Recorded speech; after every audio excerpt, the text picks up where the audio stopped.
এতিয়া তুমি কোৱাচোন তুমি স্কুল যাবা নে নোযোৱা যাবা তাৰপিছত তোমাক মায়ে মৰম কৰে নে পাপাই মৰম কৰে বেছিকে পাপা এতিয়া তোমাক কোৱাচোন আইতাই মৰম কৰে নে তোমাক ককাই বেছি মৰম কৰে কাকা তাৰপৰা তোমাক অ'লে কোনে লৈ যায় কাকাই নিয়ে কেনেকে নিয়ে চাইকেলত লৈ যায় তাৰপৰা কোৱাচোন মা ভাল নে পাপা ভাল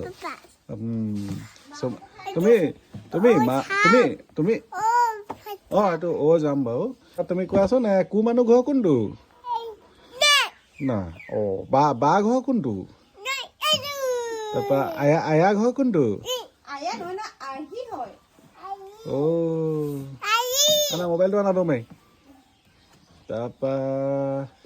তোমাক মামাম কোনে খুৱাই দিয়ে পাপা তোমাৰ কাপোৰকেইটা কোনে ধুই দিয়ে তোমাৰ কাপোৰকেইটা এইকেইটা গুচি লাগিলে মানে কোনে ধুই দিয়ে পাপা দিয়া